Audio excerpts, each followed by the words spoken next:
As the final buzzer sounded on the Pistons' 2023 season, two die-hard fans, Mickey and Harry, each passed out and witnessed a vision. They were visited by Detroit's very own mascot, Hooper, the stallion ablaze, who told them the only way the Pistons would ever win a championship again was if these two men started a podcast. To be clear, they said, do we really have to do this? I mean, aren't there enough Pistons podcasts already? It seems like this might be overkill. But Hooper dunked on them, right in their face, and said, your team needs you. He presented them with a prophecy. Now it is their duty to help Detroit rise again and become champions. The Order of the Blazing Horse.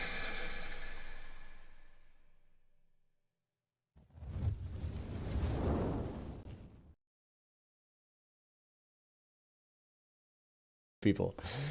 Welcome back to another episode of Order of the Blazing Horse, your only Detroit Pistons podcast based on a mystical prophecy. I am one of those touched by the horse with the gift of foresight. Well, maybe foresight, who knows, but the gift of the inside scoop from Hooper. Harry Morrow's joined as always from my co-host from the West Coast with the most.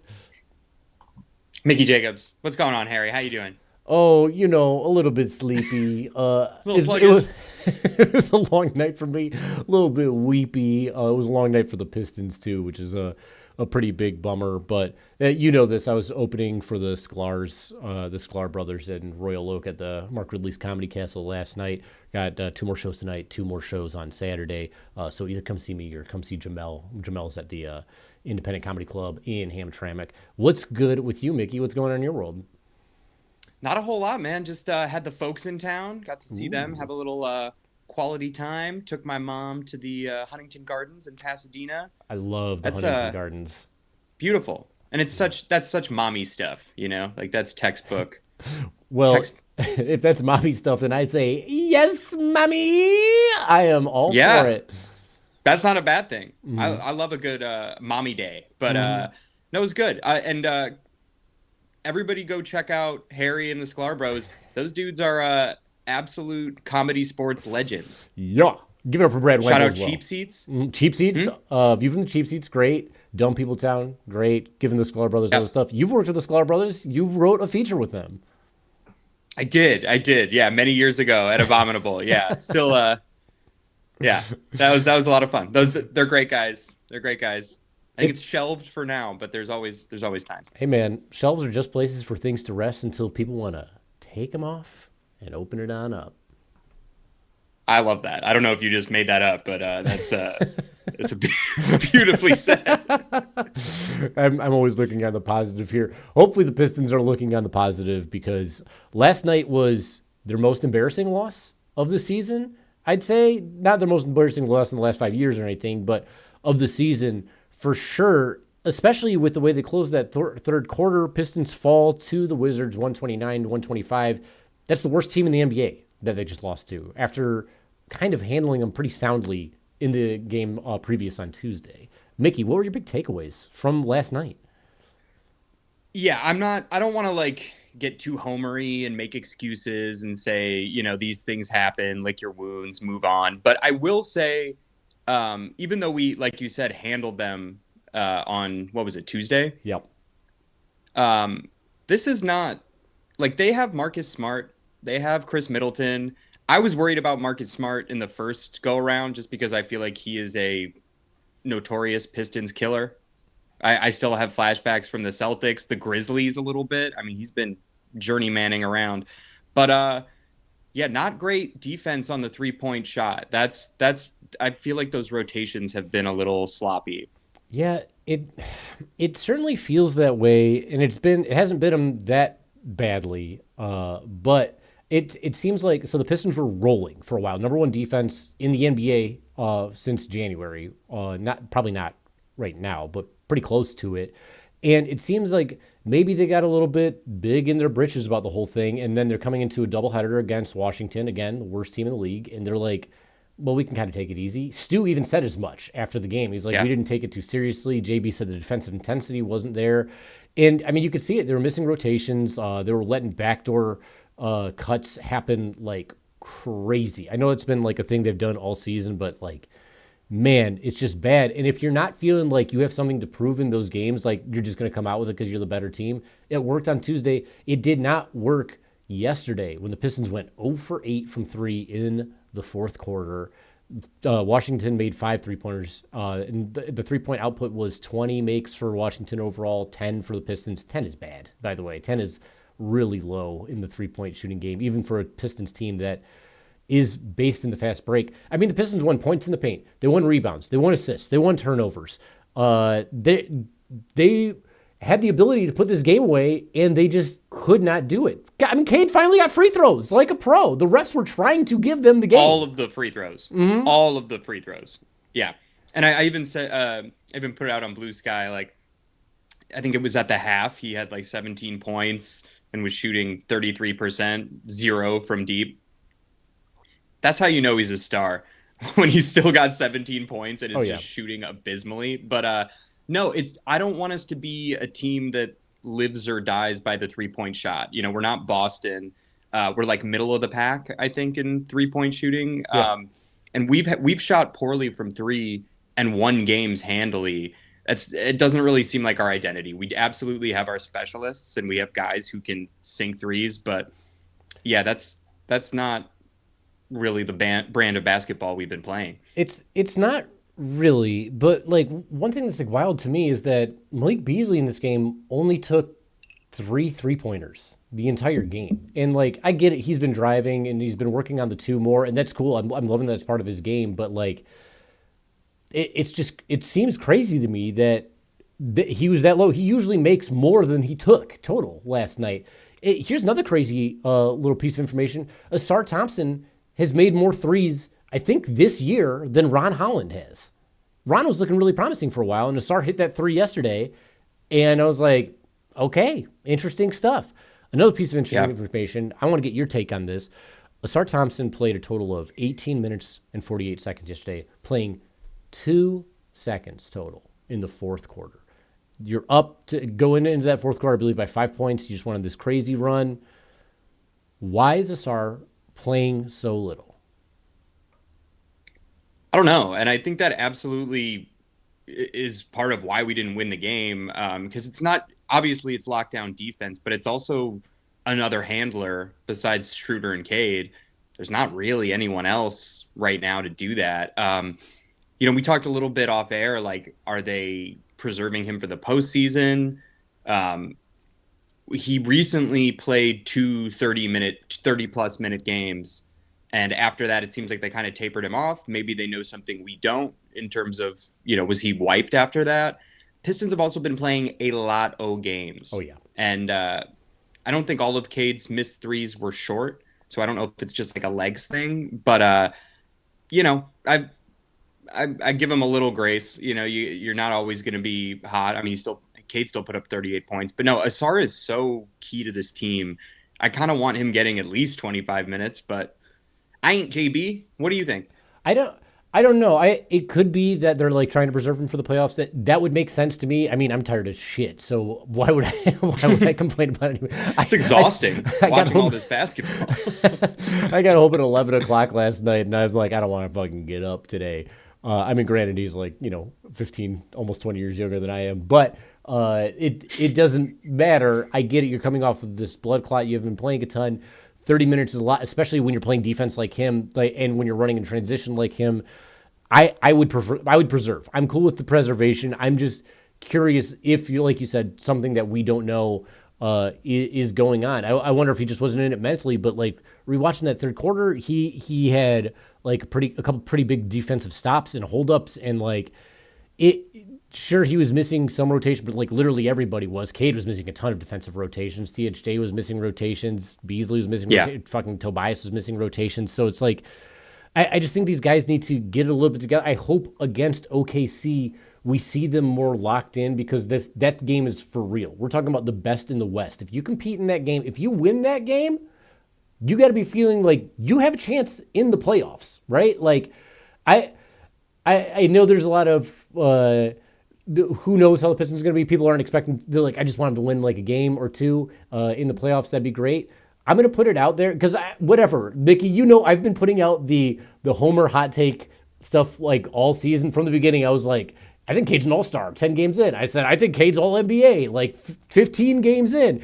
And I was pushing the playoffs, not the play-in for a while in there. I'm going to take it a step further. I think the Pistons truly have the ability to be like Indiana last year and make it to the Eastern Conference Finals. And I think partially it's because they play I don't care. You can clip this shit. You can aggregate it as much as you want.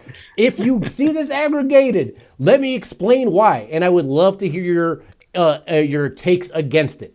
My reasoning why is the playoffs are a battle of attrition. It is who can stay healthiest the longest. And the Pistons have been very healthy lately. They've been very good. Jalen Duren historically has been out with ankle troubles. Has not been an issue this year.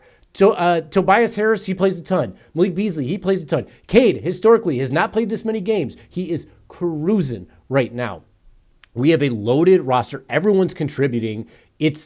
There are important pieces all the way down. We have good depth. You put us against New York in the first round. You put us against Indiana in the first round. That's a winnable series, I think. Very much so a winnable series. In the second round, you have no idea what the state of those teams are going to be. You have no idea who's going to be healthy, who's going to be injured, where teams are going to be, who went to 7 games, what's going to have gone wrong, who's been exposed playing in the playoffs. You just don't know that right now. I don't think anybody would have picked Indiana to make it to the Eastern Conference Finals last year, and they just kind of did it. They were last year's darling in that whole world, and they really pushed through. I think people were expecting Philadelphia to do well and New York to do well, and they both kind of crashed out a little bit. It's not saying that anything can happen, but I'm saying the Pistons have put themselves in a position with the roster they've accumulated and the way they've been playing all year, which is not dependent on three-point shooting, not dependent on one area of basketball. Sorry for this long-ass monologue. I guess being on stage doing stand-up has really got me all amped up in that whole degree. It's been a long time. But they have a whole bunch of ways they can beat teams, and they have a healthy roster. That is a recipe for success in the playoffs, and that's why I think they can make the Eastern Conference Finals, and that's why I want them to see them truly compete with the Thunder tomorrow. Yeah, well, and I love you putting that out into the world because you ain't been wrong yet. Cade was an all-star. We're currently holding a non-play-in playoff seed, so I'm all here for it. And I think one of our X factors in the postseason is going to be that hunger and that edge. And you're not going to win a lot if you lose that edge. And I think now, like you said, going into the Wizards game, just sort of oh, you know what? We got this. They need to re-find that chip on their shoulder. Oh, yeah. Because, I believe they're a better team than the Wizards, and I'm sure they believe that they can beat any team on any night. And that's not true, by the way. But I don't know. I think they need to find a way to reharness that fire, and I'm not worried about it because, this is... You're going to drop games that you should win. Every team does it, but I just really want them to get that edge back. Especially, I think the OKC game, even though the Celtics win was coming off a 7-game win streak and that made it 8, I think this OKC game could be even more of a statement. I completely agree. I'm with you 100%. And you're right. They do need to get the edge back. Playing against Washington last night, it's like they saw a little bit of stubble coming in. They're like, I'll just shave this whack-ass crustache I got with a dull blade. And it cut them. They got cut. So sharpen that up. Get back on it. Let's see if we can get that edge back. And also, speaking of can we get some subscribers in here? Don't forget to subscribe, smash that shit. Why isn't this showing up for me? Here we go. Yeah. There it is. Subscribe. Smash it. Smash it. Smash it hard. Smash burger that thing. Here's the thing, guys. Beasley stays making threes. Not so much last night. If he keeps only taking 3 attempts, maybe we've got a shot here. But the goal, friends, is to have as many subscribers as Beasley has 3-point makes on the season. He's got what, 200 something? 257, right, I think now, something like that. We're at 63, so a quarter of the way to where he's at. But here's the thing. We don't have to wait for Beasley to make them. We just need you to press a button. Just press a button. Just have some fun. What's it cost you? Yeah, zero, zilch. And maybe you got a friend who's into the Pistons. Maybe you got a friend who likes to laugh a little. Share us with them. We just want to grow. We just want to spread the Pistons love, spread the prophecy. It's coming true. Mm-hmm. Help us out. We want to know what you want. We want to hear what you want to talk about. We want your takes. Yes. We want your prophecies. We got some good prophecies on Blue Sky from people chipping in with what they think are going to happen. I asked earlier, how many wins do you think we're getting this 8-game stretch? We got a lot of 7-1s. We got a lot of 6-2s. So the fans are high. You guys are high on this. We're high on this. Let's get high together, dude. Pass the cipher. Don't break it. Let's get like Stevie Wonder, too high. Pass the love on the left-hand side, please. Pass the deuce, the K to the left-hand side, my guy. Very, very fun stuff. And we were also talking about X Factor. Okay, getting back into the Pistons. We were talking about X Factors going into the playoffs. There is another potential X Factor that could be coming back for the playoffs. X, or should I say V-I-V? He got talked to. Oh, my God. Put it in the veins directly. Shifted in there. Into my bloodstream. He talked to the media recently, and he said that he's starting to do some weight bearing training and some standstill shooting stuff.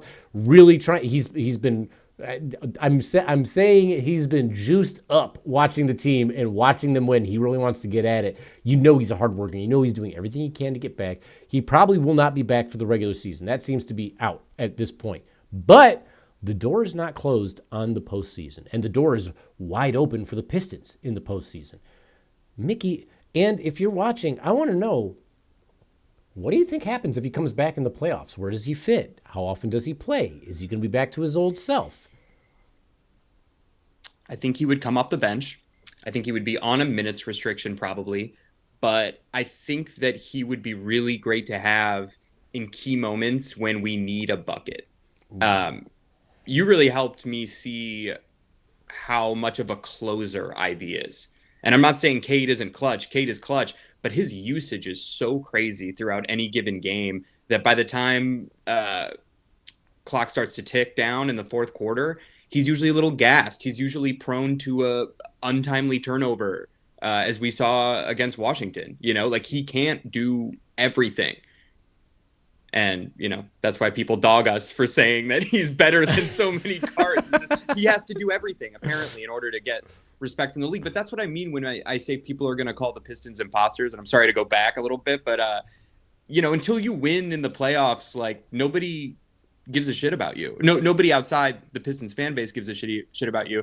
I know we talk about how the Pacers are our rivals. Tyrese Halliburton, just to give y'all a little more rage bait, said that it's not a rivalry until you go against them in the playoffs. So until then, we're not really even on their radar. Or at least that's the company line over in Indianapolis. But no, I think having Ivy back, even if it's just in select moments when we need a guy who can just go grab you one, that would be an absolute as you said, X factor for this team. What do you think? I agree. I mean, we're already seeing that's how it works with Dennis Schroeder a little bit. There, in the last game against Washington, not this last one, but the one before, there were moments in the end where it was getting a little bit close, and then Schroeder took the ball. He was the one in charge of it. Against Portland too. In these big moments, are against Portland, the closing moments of the game, all focus is on Cade Cunningham. Schroeder's got it, and he's got the easier lane in, and he takes advantage of it. And he's been there before. He can act like he's been there before.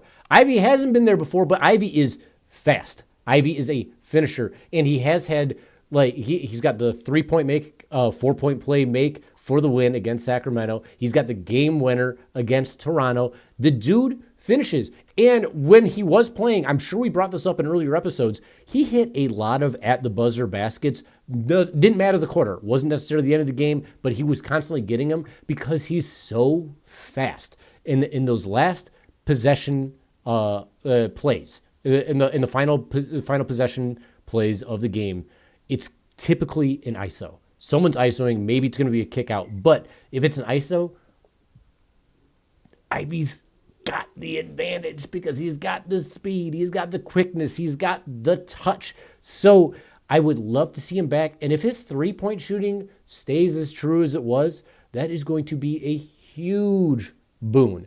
Because also, that means he can potentially play, if his 3-point shooting is where it's at, or where it was, and he plays, he's shooting 5% better from 3 than Tim Hardaway Jr. is. That, not saying Tim Hardaway Jr. is bad, but that's a significant improvement. Taking some of the weight off Cade, taking some of the weight off Schroeder, taking some of the weight off THJ, that's helping everybody. It would be so wonderful to see. And the other part that'd be great about it is you get to see what the young team looks like together in the playoffs to know what you should do in the future, man. I really want to see that. And can you imagine the vibes if the resurrection for Jaden Ivey happens this year? Oh my God! Can you talk about? You'd call that sacrilege, but I'm loving it. I'm loving every ounce of it. April in the D, dude. Easter, April in the D. Why not? Springtime's coming around. I'm here for it. Yeah, I agree with you completely. I think speed is 100% Ivy's superpower, and he also wants the moment. He's really wants to be great. I mean, they all do. They all do. Asar, Cade, Ivy, Stu. Everybody wants to be great. And so while speed is his superpower, his shot making ability this season really blew me away. And I wish we had a larger sample size, just because I like watching him play, and it would be good to gather more information. But I have a question for you, because I think he and Schroeder are both great, but I think they provide different things. So assuming Ivy is healthy enough to play 15, 20 minutes a game in a playoff game, in a closing lineup, do you want Schroeder next to Cade, or do you want Ivy? And I'll just say, I think Ivy's scoring ability is absolutely better, and I think he draws more gravity. But I do think Schroeder's a better passer, less turnover prone, and I think he's probably a better defender. And he has playoff acumen. What do you think? People are gonna hate to hear this. It's Schroeder. I would rather have Schroeder out there. We're talking the playoffs. We want the experience. This team has relied on vets so much, not to be the stars of the team, but to be the glue that holds them together. So when we're thinking about the closing lineups, we know for sure Cade's going to be there. We know for sure Duran's going to be there. We know for sure Tobias Harris is going to be there. Yeah. It's probably going to be Asar there as well. And so what do you want? Do you want another young guy, or do you want one more vet? Just one more vet, especially one more ball handling vet to really help out in that situation. I think that's more important.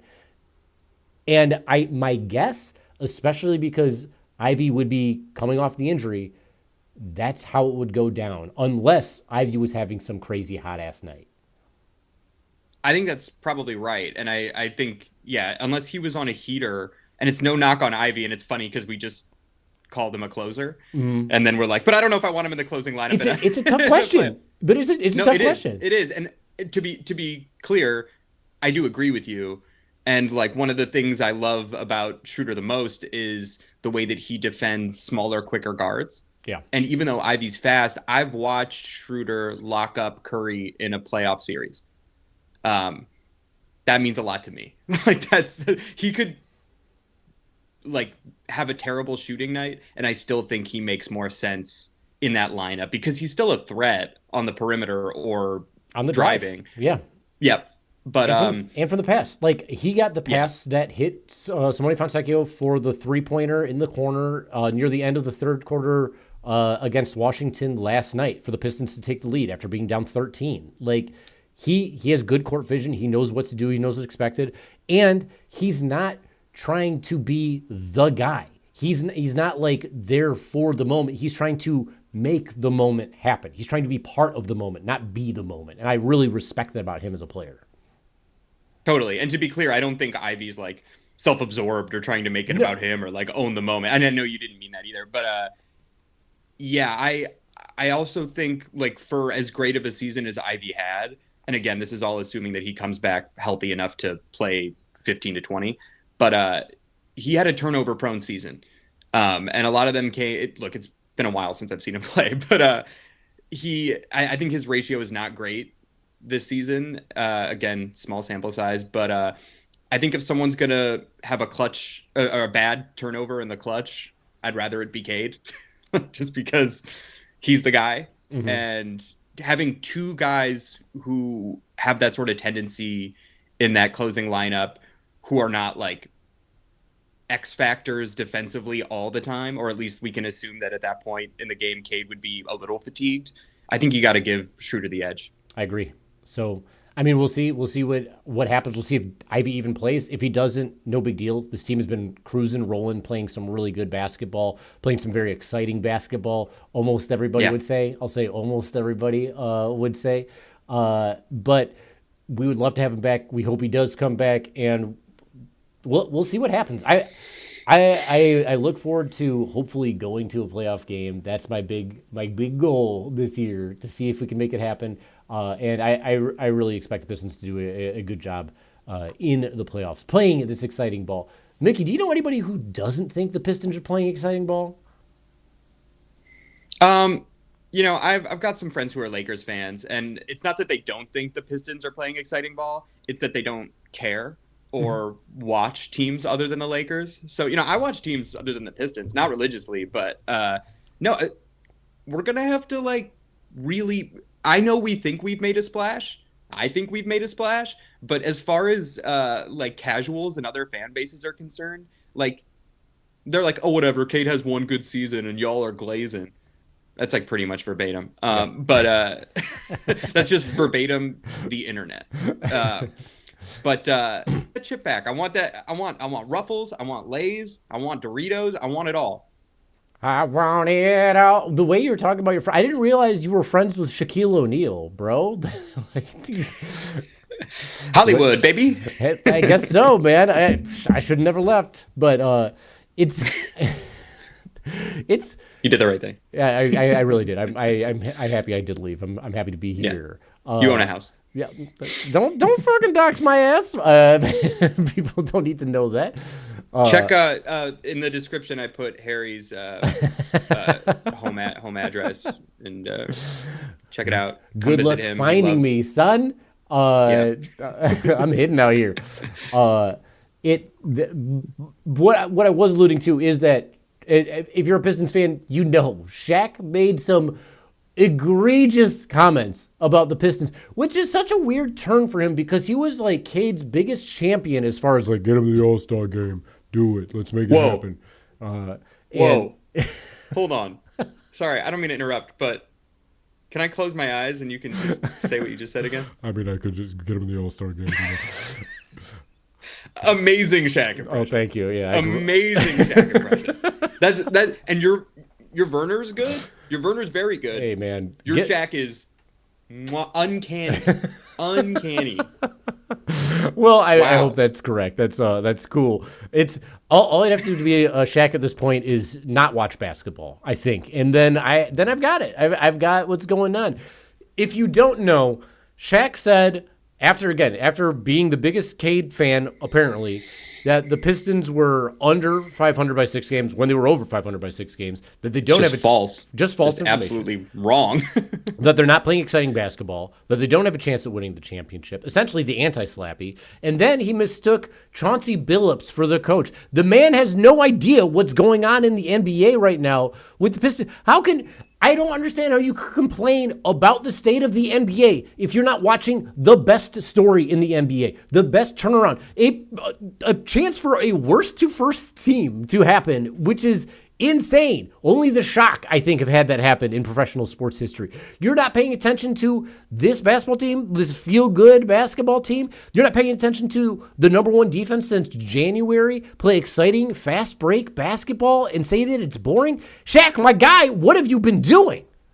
What have you been doing? Real quick aside, bring the Shock back to Detroit. Mm-hmm. Historic WNBA franchise. Detroit absolutely deserves one. I don't know what's up with that. But yeah, and to quote Kevin Durant tweet from 2 years ago, Shaquille don't know ball. And I think Shaquille don't know ball because he's too busy messing around, doing other things. And I know for one thing, he's probably getting his DJ set ready for Electric Forest Fest, which is ironic because that's in Michigan. You'd think he would at least like familiarize himself with Michigan's NBA team before, because fans are going to talk to him about it. They're gonna be like, "Hey, Shaq, great set. What do you think about Asar's lockdown defense? What do you think about all defensive team next season?" But no, he doesn't. He's like, "I don't know Bernie Kosar. Who are you talking about?" Not best friend. I've got chills. I've got chills every time you. I'm going to stop doing. Unbelievable. I didn't know he was. Can you say I am Kazam? Can you say I am Kazam. That's really good. Hey man, that's really good. Can you dig it? That's the biggest Shaq moment for me. Yeah, I didn't know he was going to be at the Electric Forest Festival in Michigan. I might have to go now just to talk shit. I don't know. Shaq. I don't know if he is, but I know he has. I know he has. We'll get into it. Me and Shaq are gonna. I think he's been too busy plotting and scheming ways to oust the general from the general commercials, so he's the only one in the general commercials. The mascot. Yeah, get rid of that would be good. Actually, that would be really fun if he did that. But either way, you're paid to talk about basketball. You should be watching more basketball. By the way, too, getting confused about the Blazers. I've watched a couple Blazers games. They're kind of an exciting story, too. Low key, great. They're a fun basketball team right now. Been one of the best basketball teams for the last 20 games in the NBA.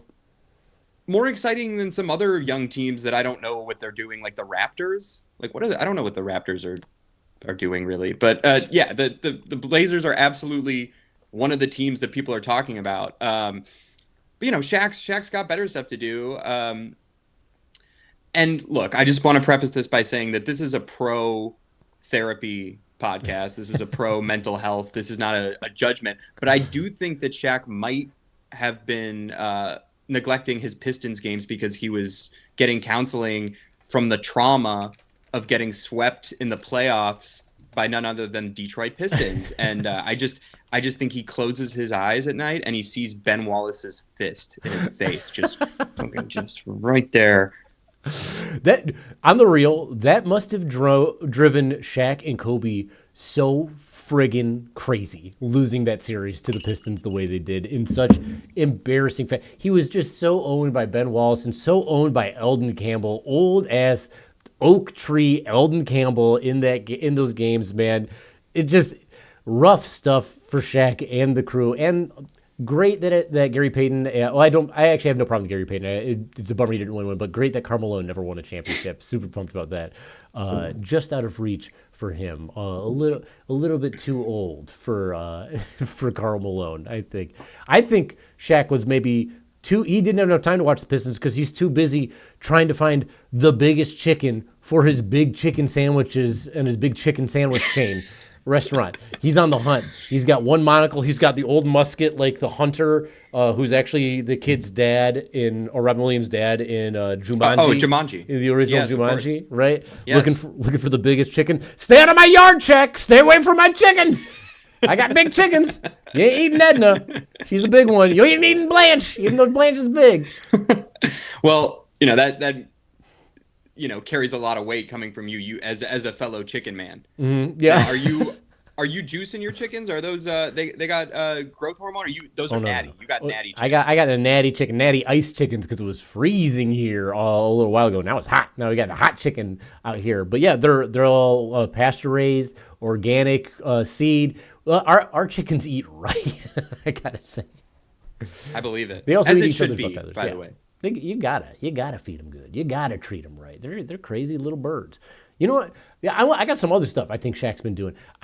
What else? I think Shaq is busy trying to get them to reboot Uncle Drew, starring not Uncle Drew, starring just his character in Uncle Drew. Call it Uncle 2. Did you watch the spinoff? Uncle Drew? The spinoff, yeah. I've never seen Uncle Drew, and I really like Kyrie. As controversial of a statement as that is, I like his game. For a man of a specific faith, very controversial. But I'm with you. Like I think he's an interesting guy. Not necessarily the brightest guy, but he's at least. I'm not saying I agree with everything he says or does. I just when I was first watching a ton of basketball, it was like he was one of the players that I was like, oh my God, he's a wizard. He's incredible. Like, truly an insane handle on him. Just before we get out of, we didn't talk about this in the Wizards recap, but Asar had a crossover that shook somebody so bad in the second quarter, and then he went to a missed reverse, and then Kispert hit the three on the other side. It felt like really terrible to see that go down. It was the second or third quarter. But the Asar handle is kind of for real coming along. It's showing some significant promise. And, bro, I'm geeked. I'm geeked about my little guy. Completely. He's dropped a few guys, including he almost dropped Tatum. Mm-hmm. He got went viral for that one. Yeah. No, it really surprised me too because it was loose last season. Yeah, loose. But no, again, we've talked about it before, but that Sixers game that Cade sat. By the way, Cade has played a ton of games this season. Has he missed like 3, maybe 4? I think that's it. It's not a ton of games that he's sat out. And yeah. You love to see it. You love to see. I feel like you can count them on one hand. Mm-hmm. But Asar blew me away in that game, and it really instilled confidence because we saw a whole season of Ivy without Cade, but we haven't had Ivy, and I just with Asar coming back from blood clots, I wasn't sure like where he fit in. We hadn't seen him initiate the offense a bunch. It is so cool to see him do that, and it's just good to know that if Cade needs to sit a few games or whatever, especially as we gear up for the postseason, that Asar could take on some of those responsibilities. Oh yeah. And obviously having Schroeder off the bench doesn't hurt. Super helpful. Like the Pistons are just in a nice place with the pieces that they have. And when we're talking about Asar and the growth that he's shown and seeing the growth that Ivy had this year, seeing the growth that Jalen Duren, I think is like, what's so wild is at the beginning of the year, we're like, wow, the Ivy growth is for real. It's crazy. Duren has almost surpassed that growth, and just in the last 2.5 months at this point. And then you're looking at Asar and you're seeing this handle change. You're like, that he still has more time and he can grow even more. And then you look at Ron Holland and you watch the way he's been growing all season. And remember, he's 19 years old. You get very high hopes for the Pistons in a way that you kind of did when you had like the original core four. It's like, wow, we have these young guys. It could be something. Now we have these young guys. Not only could it be something, we're already starting to see it become something. And they're a good team as it is. This is exciting basketball. These are things that to like focus on, to feel good about even after a tough loss last night in a good game. Like, you got to give the Wizards credit. They played a good game. It was fun watching them. Smart and Middleton do help. Keyshawn, great. Big moments, man. They had 7 guys. Bub's tough. Bub is tough. A lot of guys with double figures, over 14 points in that game. Well-rounded. If you're a Washington fan, we had Jamel on here before. He's a Washington fan. It's been rough going for Washington. We compared the stats between Washington this year and the Pistons this year, or the Pistons last year. The big difference is there's no Cade Cunningham. But other than that, pretty similar stuff going on for them. I wish you the best, Washington fans. I hope that you get the feeling that we got this year as far as like, we see this growth. Believe in your team. You've had all this suffering. They have a lot of young, promising players. I hope that they have the right vets in place and that team can move forward. Because I think it's better for basketball when you don't have like teams that are just an absolute shit show. Absolutely. Shout out Jamel. You got this one, baby. It's all you. No, I'm very sympathetic to young, struggling, rebuilding teams, obviously. But no, they've got some cool pieces. Bilal was looking good before he got hurt. Mm-hmm. I think Sar has a ton of potential. He had a great game. He did. Big blocks. Like 50% from 3. Mm-hmm. That's what you want. Really exciting long term. Like 4 blocks. Yeah, dude, always been a defensive menace. It's pretty cool. Asar blocked him, I think, once or twice. I think Asar was only credited with 1 block, but I swear he blocked him twice. In the first quarter, blocked a 3-point shot. Yeah, and he blocked him in the third too, and he didn't get credited for it. And like, I feel like Asar and Stu were both got more blocks than they got credited for in that game. Stu, dude, what? Can we give Stu a moment on this podcast? We haven't done it in a bit. Just glaze Stu, please. In our Homer Simpson glazed donuts section. I'm happy to do this because I was actually just speaking of my insufferable Laker friends. looking at you, Mark. He knows who he is. He's not watching this, but I was at bowling on Wednesday, and he was like, "Stu's a bitch." And I was like, "Excuse me?" Jesus. Stu is absolutely invaluable. He's one of the few players on the Pistons team that I think is absolutely untradeable. He's the heart and soul of this team, and he's like probably the best defensive big off the bench, considering how much Naz Reid has started. For context, all Mark was saying, that was just in response to he saw the clip of him jawing at Curry. And I was explaining, like, he was like, why not like go for Butler, like Jimmy Butler or Draymond? I'm like, oh, he will and has. Don't worry. But it's not about, like, the thing about Stu is he's not afraid of anybody. If you rub him the wrong way, he will say something. He is indiscriminate. He doesn't care who you are. I think my friend was just trying to say that, like, Steph Curry is like Mr. Nice Guy. He's also like a ruthless competitor. Yeah. Like, I understand the optics of it. And I will say, like, I don't think that was smart. I think that actually activated Steph. And I think that's a bear you don't want to poke. But I think Stu is the best. And I think intangibles are incredible. Everybody knows the intangible. He's the heart and soul of the team in a lot of ways. The tangibles are pretty good too, bro. The shot blocking, the rim protection has been absolutely unbelievable, and I really have been impressed by his finishing this season. That's been absolute growth. And by the way, you want to talk core four? The original core four was Killian Hayes, Saban Lee, Sadiq Bey, and Isaiah Stewart. Only one of those guys is still on the team, and I never want to see him go. That's right. Only one. And guess what he says? Fuck you. I'm not dealing with your bullshit. He's going to stop you at the rim. It's in his switch. He's a great switch defender. I'm happy you brought up the finishing, because the finishing, I thought we were razzing him pretty hard at the beginning of the season about having these stone hands, just unable to catch the ball. Where is it? We're doing prop comedy? I can't get it. Catch me Is that as how they do Carrot it in Top. Royal Oak? But he had bad hands for so long that I was like, these pick and rolls are awful. But his finishing and his catching, like, it took Truda a little bit of a realization on how to get it with Stu. It was much faster than I expected it to be. Like, the first couple games, I was like, okay, he's not catching the ball right. But he's catching it. He's finishing it. He had a big finish the other day. It's, to me, that's made up for the lack of a three ball. And he is starting to shoot the three ball a little bit. So now when you leave him wide open, it's still a threat. It's still there. It might not be a big part of the offense, but I think that's fine, because I think the Pistons operate more as a pick and roll offense anyway. And on the perimeter, if you've got THJ, you've got Beasley, you've got Ivy, like when Ivy's like in and around, no big deal. Plus, if players are going under the screens on Cade in the pick and roll or on Schroeder in the pick and roll, those guys will pull up and shoot the 3-2. And it's, while Dennis's three ball is looking a little bit ugly, maybe it's coming along a little bit. Who knows? Keep shooting it. Get in the swing of things. He's hitting enough big shots that I'm fine with him taking it. But, like, I just cannot get over how any player, the way that players think twice about attacking Wembanyama at the basket, they really should be thinking twice about going towards Stu. Because if you go at him, you're losing that battle.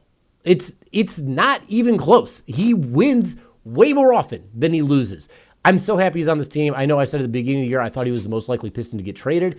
And I said that mainly because of his contract and because of his value. His value and his contract are both showing up in big ways for this Pistons team. They didn't need to trade him. He was a bigger asset to this team than I could have imagined, and I'm super happy that he's on this squad. Can I keep going? Yes, because please. I can talk about Stu all night. How great is it to see him holding up his jersey, Pistons, Detroit? Like, he is proud to rep Detroit, and he's proud to be a Piston, and he just embodies what the Pistons are all about. And look, in fairness, Mark, I don't expect a Lakers fan to understand that, because that's just not what the Lakers have ever been about. Like, that is not, like, they're not gritty. They're Hollywood, and that's okay for them.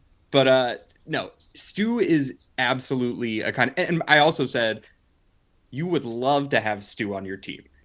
Rob Pelinka would kill to have Stu. And yes, you saying that he's the most likely to get traded is just a testament to the value he has and the contract that he's on. But I think like Beasley, he has more value to the Pistons than he does other teams, probably because of just the fact that he wants to be here and that he's just been such a staple for us. But I love that because he's fearless, not just in the way that he's like, getting into it with Miles Turner. He's fearless in that he is not afraid to jump with anyone. And mostly it works out. But you know what? If he gets yammed on by Toumani Camara, that's going to happen. And he doesn't care. And other players would I bet you your Dorian Finney-Smiths might make a business decision in that situation. The business decision Stu makes is he's going to give you the business every time you charge him in the There league. it is. I love him off the bench too with Malik when that goes from defense to offense. The Bees Stu connection is sick. Huge. Well, we saw that last night. Well, we saw it a block or a steal happen and then it went up and Beasley got the 3 out of it. Just so great. It's just so great watching those things. I love seeing the little mini connections on this team. I love the European Union between Dennis and Fontecchio. Schroeder and Tech. So great there. It's nice seeing this team come together. Everyone's on the same page. Everyone has their little partnerships. You've talked about it before, the best bromance with Beasley and Ron, and like watching Beasley try to feed Ron in the 3 2 games ago, say like, get this going on, man. Let's make it happen. I feel for Ron because I feel like he's an emotional guy. And 2 games ago, I know he like missed a shot and you could see on his face he was like all down about it. I want you to know, Ron, and you do know this because your teammates are telling you this. We all believe in you and we all want you to keep doing what you're doing because what you've been doing is great. Yeah, I maintain that the shot doesn't look bad, even if it's not falling. But that doesn't really equate to much. I totally agree with you about the little like factions within the Pistons, like the little teams. Like Stu to Beasley is so great, and God, Beasley too. Stu and Schroeder, the Studer. Studer, yeah. Shrewert, but Beef Shrew. Beef Shrew. Oh my God, I'd love to see a little illustrated beefy Shrew. Just jacked just yoked little bowl. Beef Shrew. Yeah, but no, Beasley in transition, his shot making ability, like to just stop at the 3-point line and hit it, is like clockwork. And you were talking about his mid range earlier. I really like him around the rim. The mid range is like a little bit of a like question mark for me. Yeah. Like I've seen the floater fall more lately, but like I don't know if Bees just took 3s and dunks, I'd be fine with that. I'd be super fine with that. When I was watching him slam earlier, it was always like, whoa, what? This is happening? And now it's like a regular thing. I think he's felt more enabled, I guess, to do that after the first. Yeah. Because he was slamming a lot his rookie year, and he hasn't done so much since. But now he is really throwing it down. And I hope he throws down more, but I hope he hits more 3s, and I hope we tend to get more subscriptions and likes and subs. Yes, because the more 3-point makes Beasley has, the more subscribers we need. So what can you do? You're like, what can I do? I want to help. I want to help boost the following. What you can do is you can go ahead and like this. You can subscribe. You can ring that little bell for notifications. You can share us with a friend. If you like us, I'll bet the people in your life would also like us too. I think so. And we want to hear. Yeah, sorry. No, I'm sorry. I'm a cutter offer. Not at all. But we want to know, like Harry said earlier, if you got ideas for like a little goof or a gag we could do, maybe a game we could play. We're all ears. We want to know. We want to make the stuff that you want to hear, and we're gonna keep doing it whether you like it or not.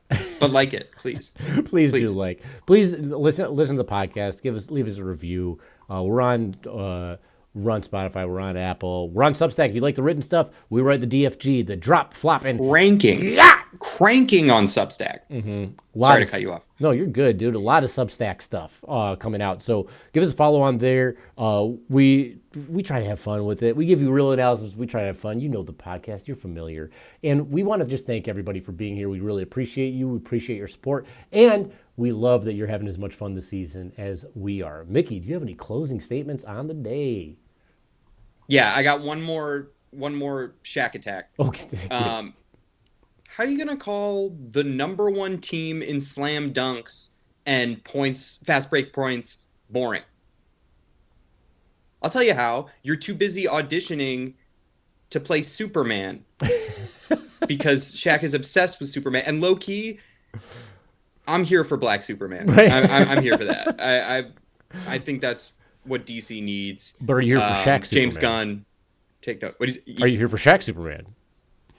Can you give me your Shaq Batman or Shaq Superman voice? Okay. I just read for the newspaper. That's so Clark. That's